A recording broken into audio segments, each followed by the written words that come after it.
16 septembre, nous allons assister à la présentation publique et solennelle d'un mémoire qui pour moi est une thèse de fin de cycle. Je lis le papier que j'ai reçu de la part de la faculté de médecine d'Alger, donc du département de médecine dentaire d'Alger. Professeur Boudret, vous avez été désigné en qualité de président du jury de mémoire de 6e année, promotion 2012-2013. Le thème de cette présentation, c'est traumatisme dentaire au pluriel, bien sûr, chez l'enfant en denture mixte. La spécialité, c'est l'OCE, odontologie conservatrice, endodontie. Les encadreurs sont le professeur Boudrin Stambouli à ma gauche, chef de service d'OCE à Beni Messous, et le professeur Mehdi Baba, qui est maître de conférence à Beni Messous, spécialité océan d'eau. Les membres sont professeur Bourbel, qui est maître de conférence B dans mon service, c'est-à-dire au CHU Mustapha. La candidate, c'est mademoiselle Mezhoud Wassila. Donc, vous avez, mademoiselle, 40 à 45 minutes de présentation de votre... 20. 20, c'est bon. 20.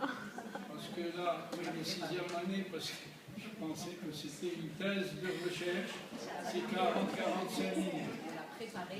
Ouais, ça. D'accord. Donc c'est 20-25 minutes, c'est ça. Hein. Je pensais que c'était la thèse de recherche. Alors, vous allez nous présenter ça oralement et sur data show. Le jury va vous poser, les membres du jury vont vous poser quelques questions. Nous allons nous retirer pour délibérer et donner les résultats. À vous, mademoiselle Mezhoud.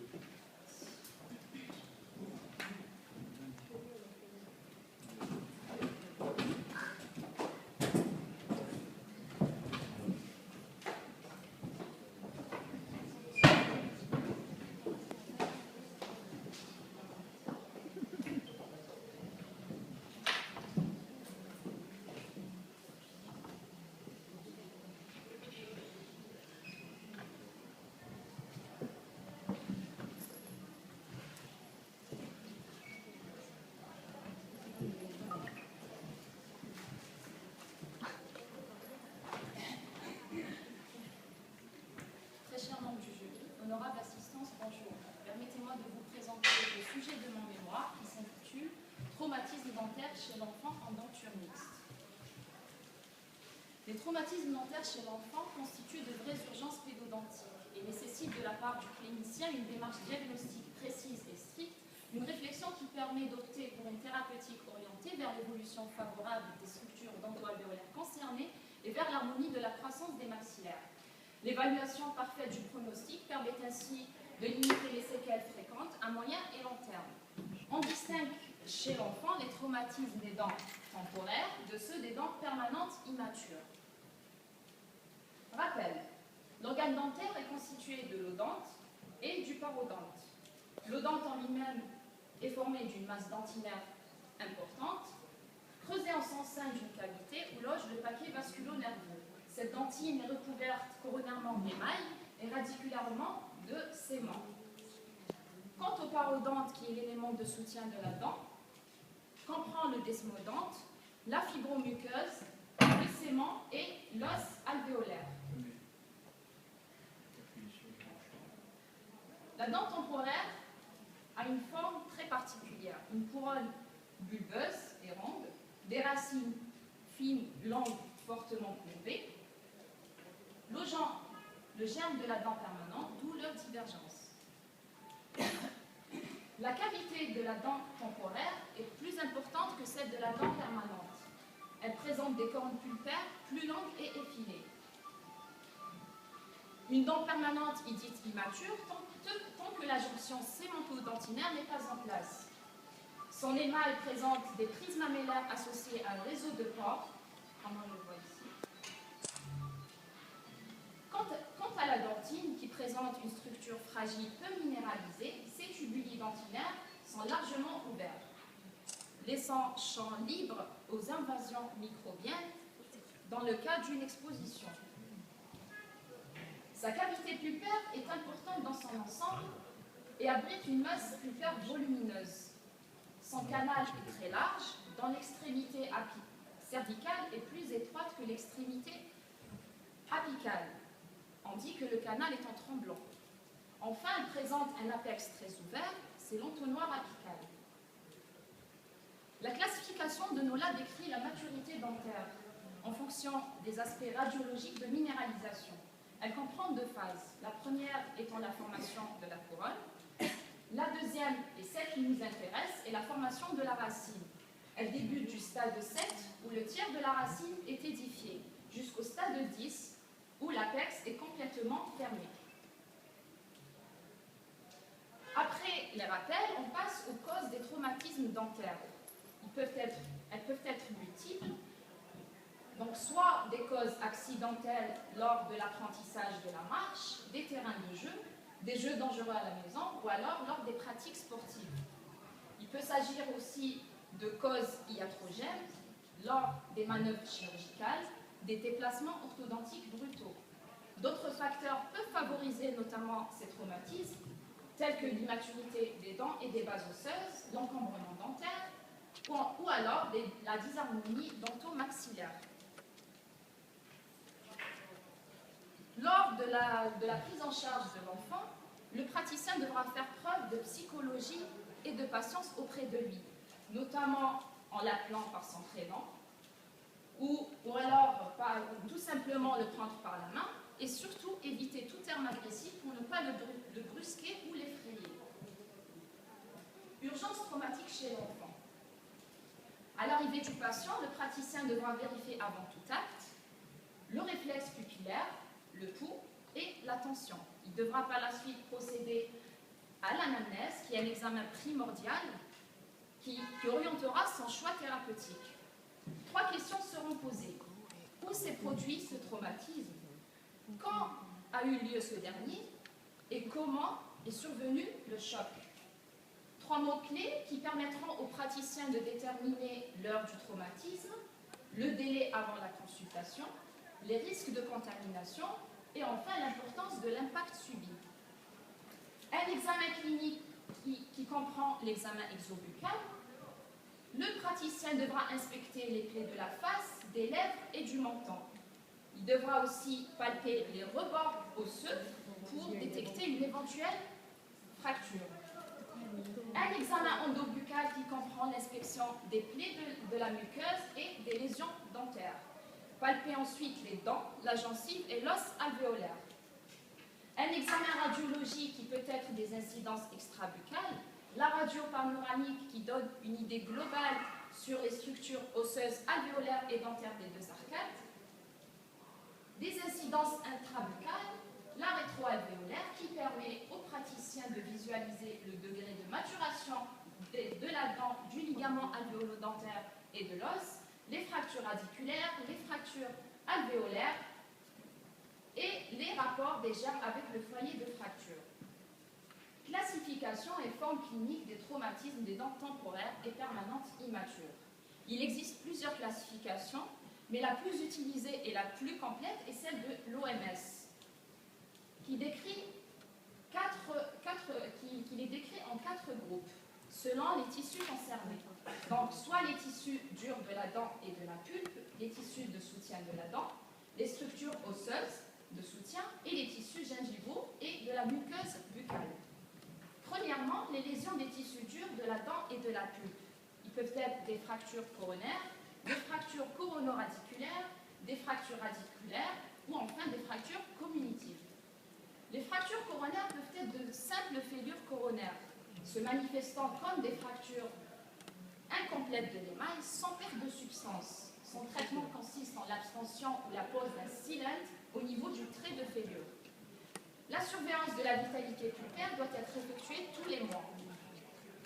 Les fractures améllaires, qui se limitent juste à l'émail, sans traitement selon son importance, une coronoplastie des bords si la perte d'émail est minime, ou bien reconstitution de la dent si la perte d'émail est importante. La surveillance de la vitalité pulpaire de la dent temporaire se fera 1 mois plus tard, puis à 3 mois, puis tous les 6 mois. Quant à la dent immature, une radiographie s'effectue tous les 6 mois jusqu'à la fin du développement radiculaire. Les fractures amélodentinaires.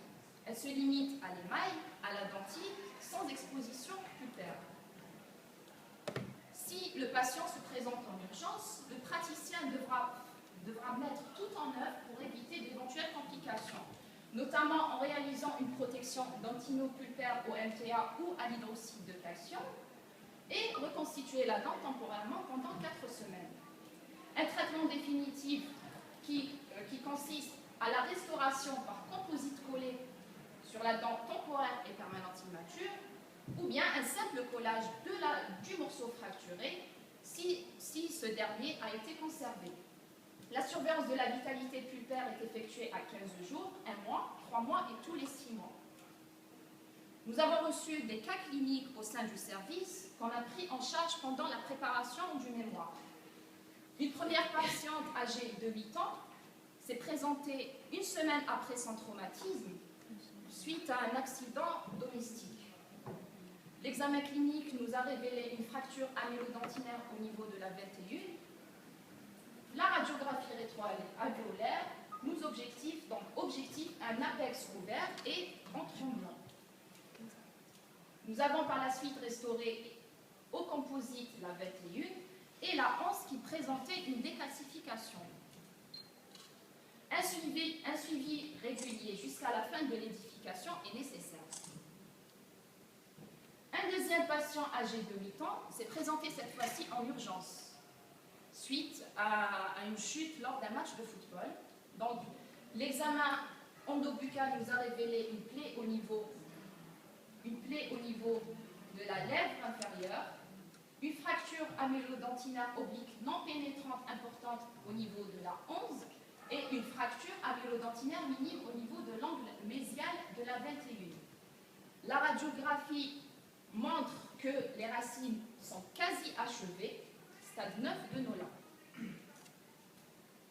Nous avons restauré la 11 et la 21 au composite. Un suivi régulier jusqu'à la fin de l'édification radiculaire est nécessaire aussi. Voilà. Nous allons passer à une autre forme de fracture qui est la fracture coronaire compliquée.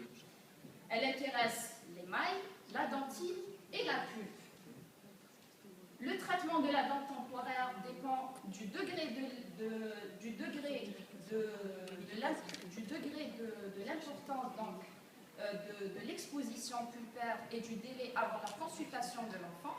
Si l'exposition pulpaire est minime et que l'enfant se présente avant 48 heures, au stade 1, pulpotomie avec du MTA, au stade 2 et 3, on privilégie la pulpotomie de fixation. Si par contre le délai est supérieur à 48 heures, au stade 2, pulpectomie, au stade 3, bien sûr, extraction.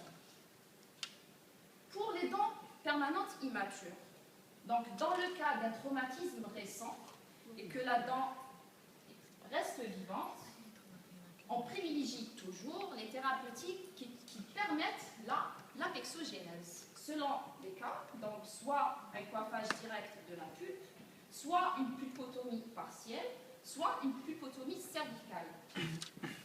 Dans le cas d'un traumatisme ancien où la dent n'est plus vivante, une apexification est entreprise. Donc, dans un premier temps, après désinfection, obturation intermédiaire à l'hydroxyde de calcium et scellement coronaire par verre ionomère. Dans un deuxième temps, après contrôle de la cicatrisation et de l'infection, scellement apical au MTA ou au biodontine, après élimination des excès et contrôle radiographique, scellement coronaire. Dans un troisième temps, après prise du MTA, qui demande au moins 8 heures ou au plus tard 24 heures, obturation à la gutta-perca si une éventuelle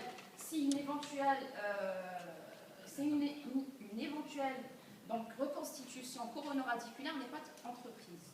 Donc si cette dernière est nécessaire, on l'a fait dans la même séance, ou bien on la bien on obture à l'hydroxyde de calcium pour éviter une éventuelle réinfection du canal. Comme le cas que nous allons vous exposer, un patient âgé de 9 ans s'est présenté une année après son traumatisme. L'examen endobuccal nous a révélé une fracture amélodentinaire au niveau de la 11 et une perte de l'angle mésial au niveau de la 21. Il présentait une fistule radiculaire. Donc la radio nous a permis de cathétériser le trajet fistuleux. Cette radio nous montre que la dent causale est bel et bien la 11 et que la maturité dentaire s'est arrêtée au moment où la nécrose s'est produite par rapport à la dent contralatérale. Après calcul de la limite de la longueur de travail qui était de 19, désinfection et obturation à l'hydroxyde de calcium. Donc un dépassement inévitable pour plusieurs cliniciens vu la largeur de l'apex. Mais ce n'est pas néfaste pour la dent car l'hydroxyde de calcium, c'est un pansement et résorbable. Il est résorbable.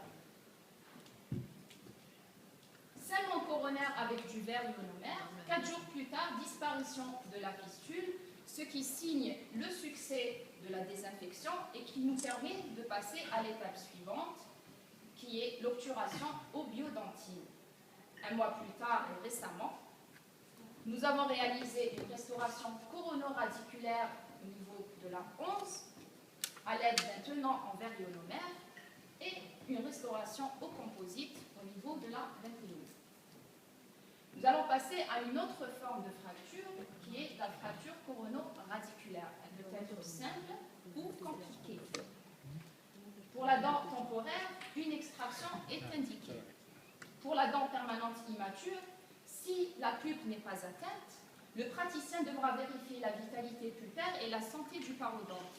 Si par contre la pulpe est atteinte, il a 3 possibilités. Donc soit une gingivoplastie suivie d'une reconstitution coronoradiculaire, soit une exclusion immédiate de la racine et contention, soit une exclusion orthodontique. Les fractures radiculaires, ils peuvent être hautes, moyennes ou basses. Donc le traitement au niveau du tiers apical peut être une abstention totale ou une résection apicale si l'infection s'est produite, ou un traitement endodontique du fragment radiculaire. Au niveau du tiers moyen, une contention rigide maintenue en place pendant 3 à 6 mois et le traitement endodontique est réalisé à distance. Au niveau du tiers cervical, une reconstruction fixe après traitement endocanalaire. Les tests de vitalité pulpaire sont effectués à 3 semaines, 6 semaines et enfin 3 mois. Si les tests sont positifs, la contention peut être retirée au bout de 3 à 6 mois. Enfin, les fractures cognitives qui sont des fractures qui se présentent sous forme de fracas dentaire avec une multitude de traits de fracture. Sans traitement, donc on doit extraire la dent car le pronostic est sombre. Deuxièmement, les lésions des tissus de soutien de la dent qui peuvent être des concussions, des subluxations, des luxations avec dégression, des luxations latérales, intrusions ou alors des avulsions.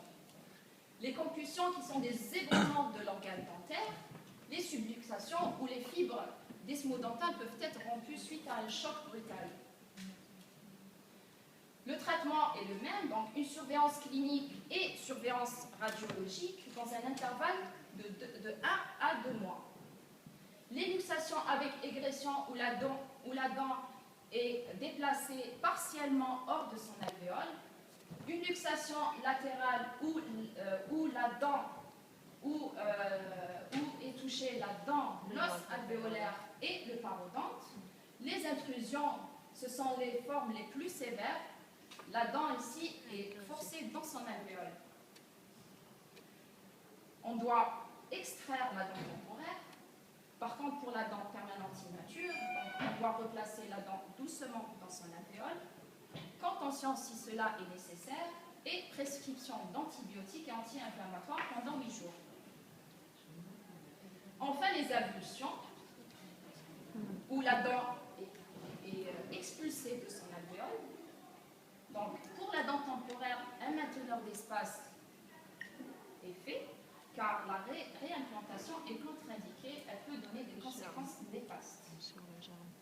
Le traitement de la dent permanente immature, comme nous l'avons décrit auparavant, en plus des thérapeutiques que nous avons décrites auparavant pour la dent non vitale, nous avons des thérapeutiques en cours d'expérimentation. Soit la revascularisation, soit la thérapie cellulaire. La revascularisation, qui est une technique qui consiste en une désinfection chimique à l'hypochlorite et médicamenteuse aux antibiotiques, suivie d'un scellement canalaire cervical et d'une obturation coronaire étanche. De nombreux travaux ont montré une régénération pulpaire et un épaississement des parois canalaires. La thérapie cellulaire, qui est une thérapie qui utilise des cellules souches in vitro pour une régénération. La genèse des tissus complexes tels que la pulpe sont en cours d'étude afin de restaurer la vitalité pulpaire. Ça reste dans le cadre d'une perspective d'avenir qu'il faut exploiter pour améliorer la thérapeutique en elle-même. Troisièmement, les lésions des structures osseuses de soutien de la dent. Ce sont des fractures de l'alvéole qui peuvent être partielles ou totales. Son traitement consiste en la réduction, vérification de l'occlusion, contention pendant 4 semaines ou même plus, et enfin une couverture antibiotique et anti-inflammatoire. La surveillance de la vitalité pulpaire des dents incriminées s'effectue à 3 semaines, 6 semaines, 3 mois, puis tous les 6 mois. Enfin, les lésions des tissus gingivaux et de la muqueuse buccale, qui peuvent être des lacérations, des concussions ou des abrasions. Ce sont des plaies qui peuvent être profondes ou superficielles. Une radiographie est indispensable pour détecter un corps étranger dans le cas d'une plaie profonde. Désinfection avec de l'eau oxygénée, du daquin ou de la bétadine pour assurer la cicatrisation. Et enfin une suture si la plaie est importante. Voilà.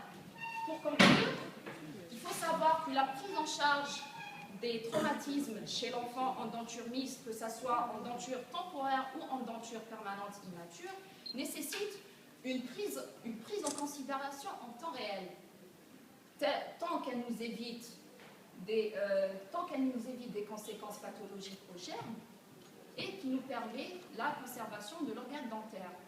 Ainsi, il faudra absolument faire un bon examen clinique, un bon examen radiologique et surtout une intervention précoce pour établir un plan de traitement adéquat.